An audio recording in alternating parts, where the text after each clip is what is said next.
The jungle strikes back, floods, slides, and outbreaks. 3 hours of rain at midnight can erase a month of design. Rivers that looked polite at noon spike like they've been insulted, taking whole banks with them. Engineers size a bridge for a 100-year flow. The jungle delivers that number twice each season and adds a raft of trees knotted like a battering ram. Debris slams into piers, piles flex, and the water decides the new channel runs where the embankment stood yesterday. Plans don't fail on paper. They fail when the river wants a shortcut. Landslides don't announce themselves. A hillside that held for decades suddenly exhales. A fresh scar slides clean to clay, taking silt fences, retaining walls, and a kilometer of gravel with it. There's a sound crews learn to fear, a low groan under rain, then a moving forest. Weeks of progress become a brown tongue pointing downslope. The fix isn't just clearing, it's rebuilding a slope the mountain never agreed to keep. And every cut you make to stabilize one face loads the next with new weight and water. Mud is the quiet killer.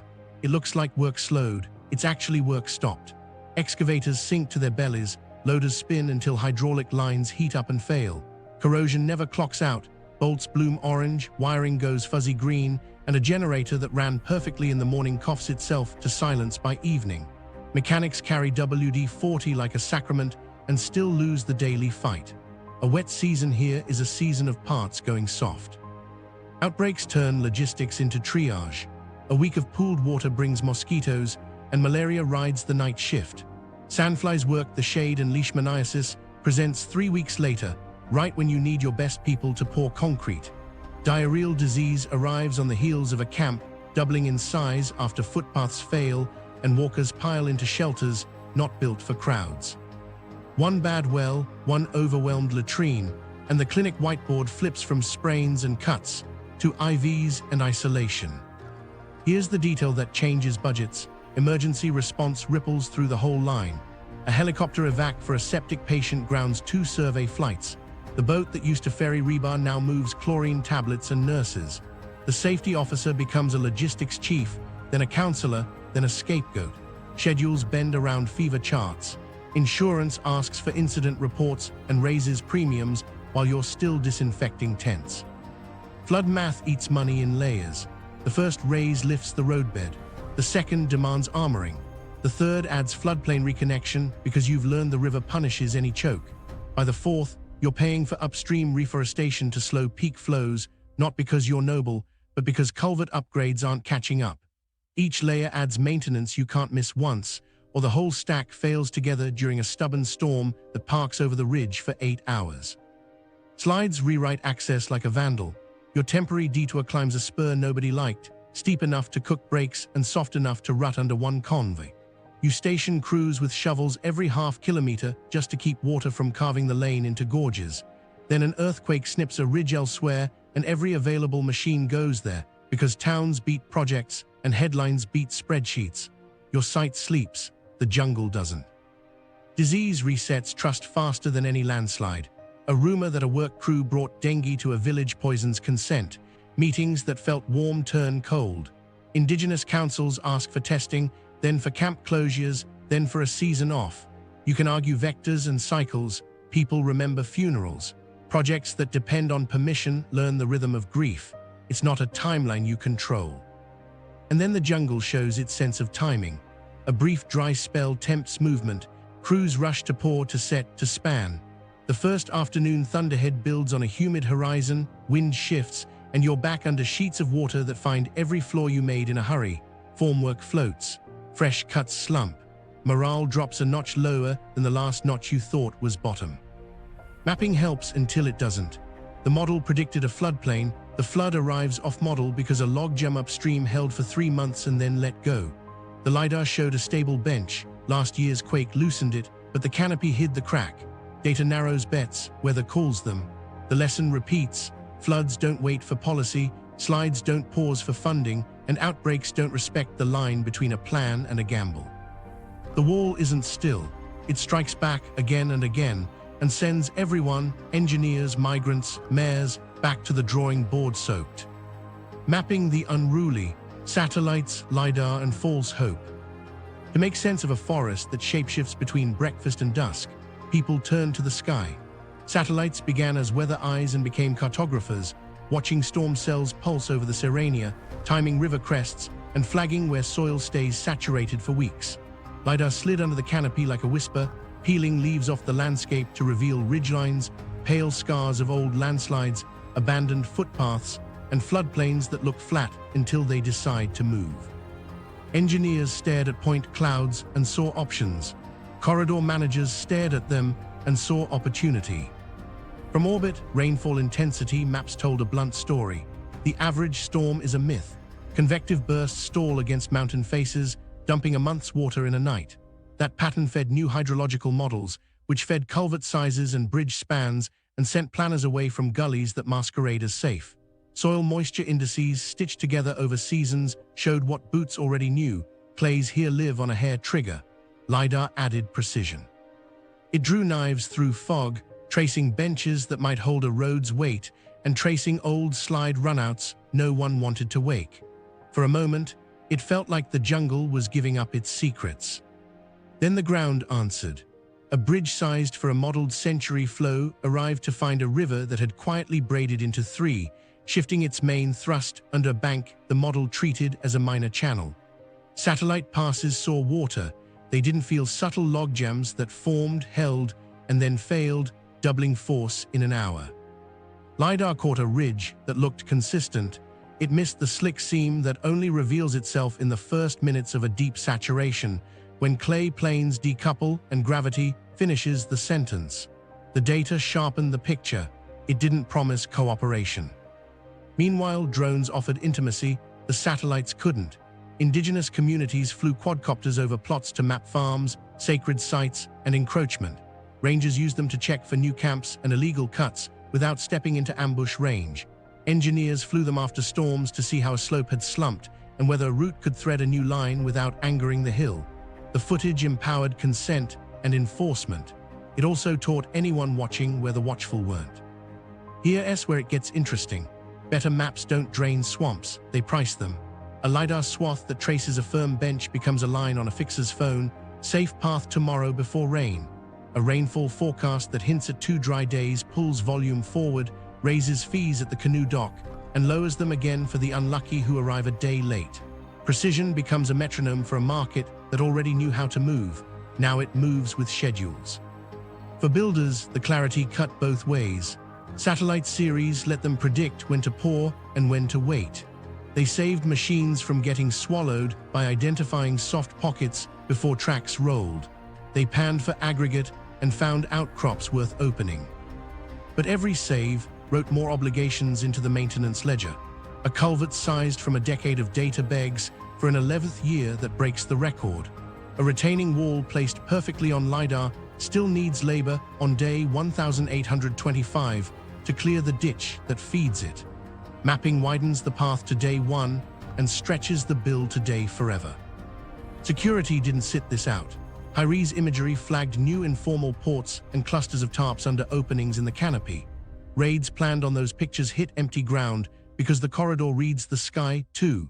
Radios crackle, and a camp migrates a kilometer into denser cover between a satellite's morning pass and an afternoon landing. In places where authorities can't sustain presence, surveillance turns into a game the forest likes to win. False hope creeps in quiet.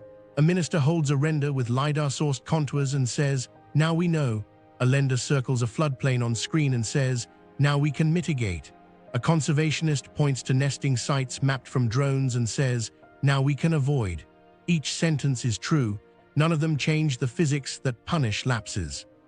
If the patrol misses a week, if the budget clips a quarter, if the maintenance tender drifts a season, the river remembers its shortcut, the slope remembers its seam, and the market remembers how to price the delay. But hold on, clarity has one gift you can't dismiss. It reveals who benefits. When the map shows the firm ridge, it also shows who owns it, who claims it, who will file the injunction, and who will collect the fee for allowing a convoy. It makes power legible, and legible power is unnerving because it confirms what rumors carried. The jungle isn't just unruly land, it's organized interest. So the sensors keep flying, the models keep improving, and the DARIÉN keeps teaching the same lesson: knowledge reduces surprise, not resistance. For audiences, this is the part you feel in your gut. The system isn't broken, it's working for someone. Who benefits if it stays wild? Start with the easy winners, transit governments.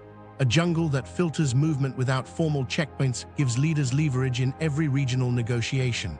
When flows surge, they hold up a graph in a cabinet meeting and say, "We need patrol funding, reception centers, and airlifts." When flows dip, they say, "See, our enforcement works, support our budget."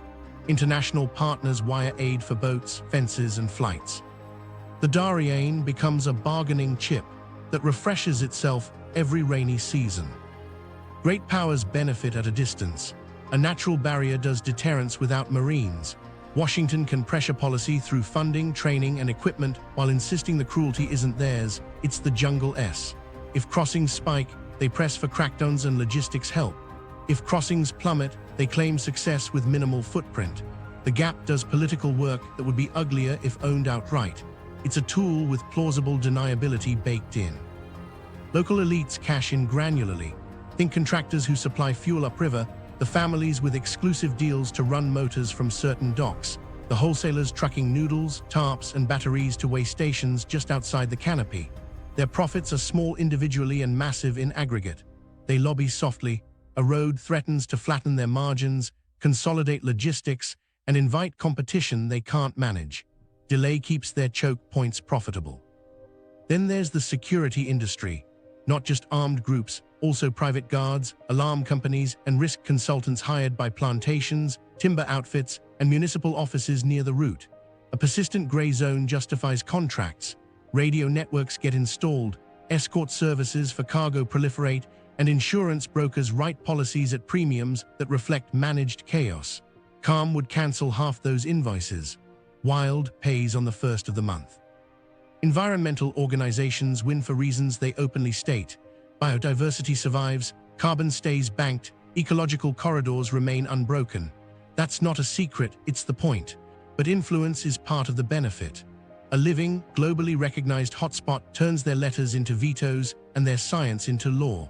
With a road off the table, they can channel funds into ranger corps, community forestry, and monitoring. Their leverage protects the forest and incidentally protects the gap.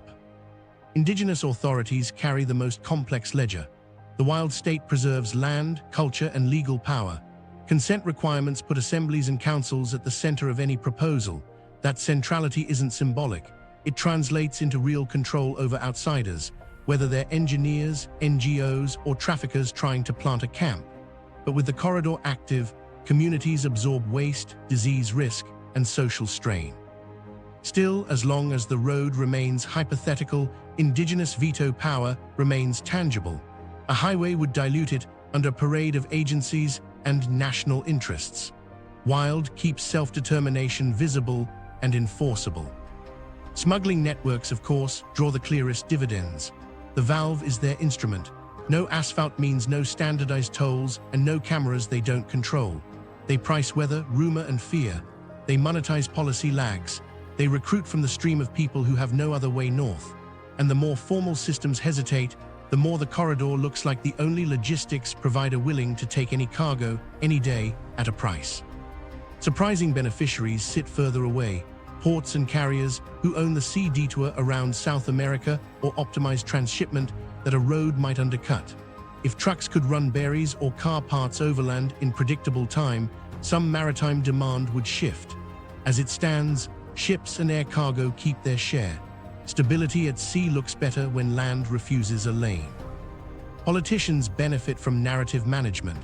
The Pan-American myth is intact because it's incomplete.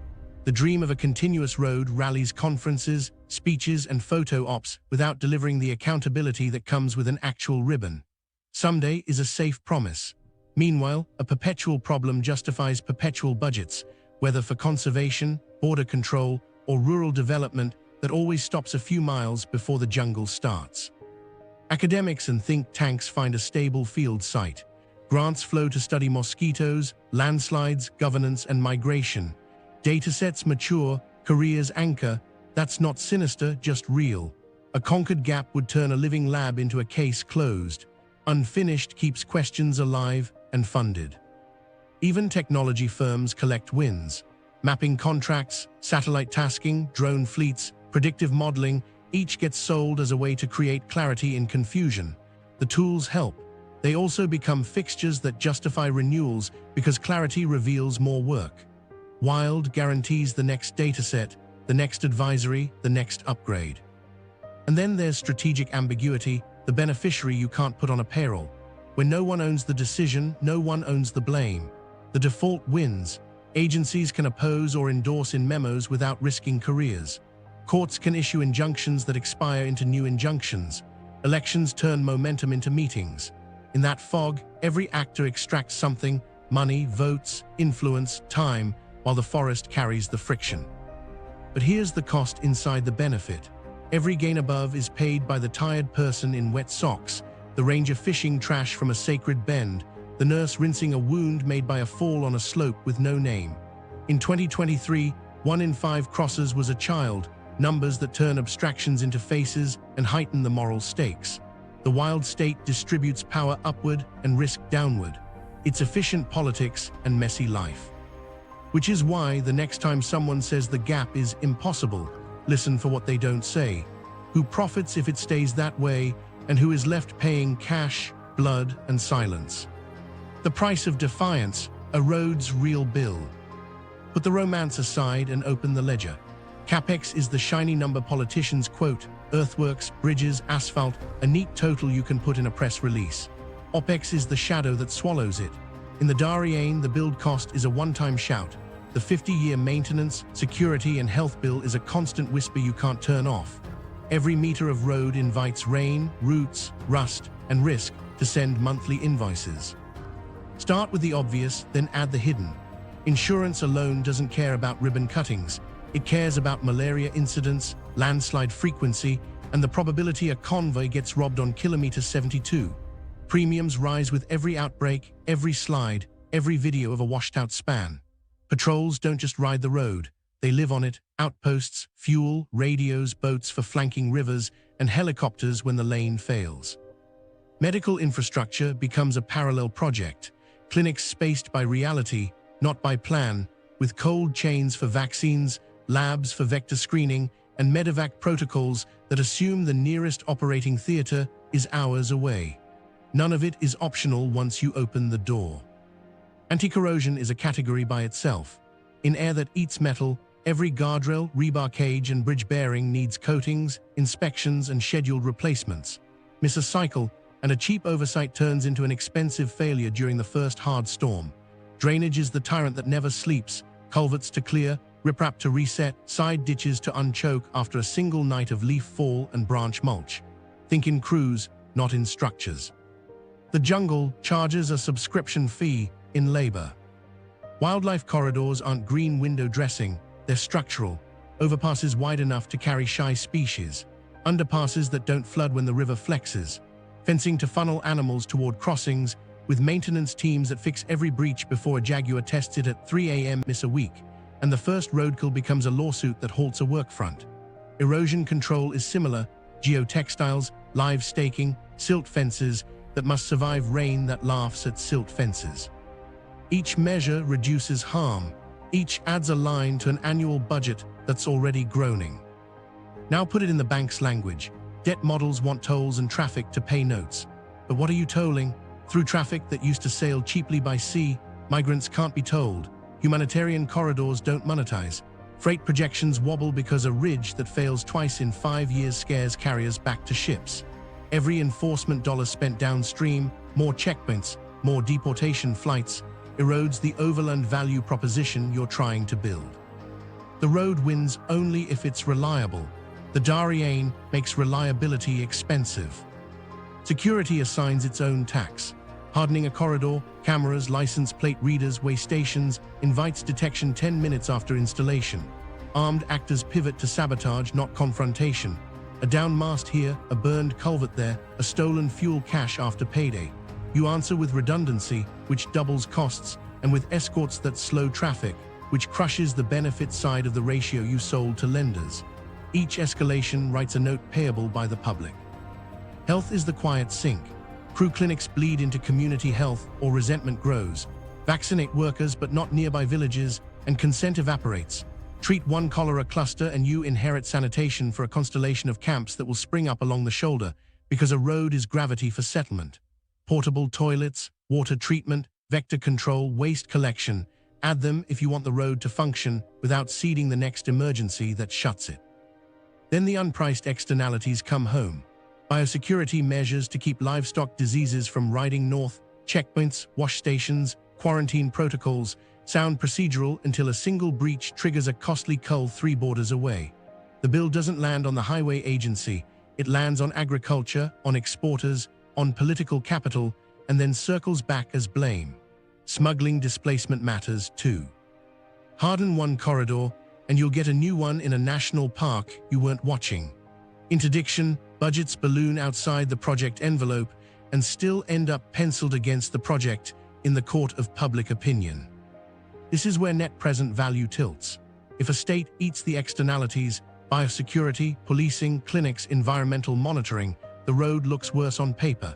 If it pretends those costs live elsewhere, financiers balk because they've seen this movie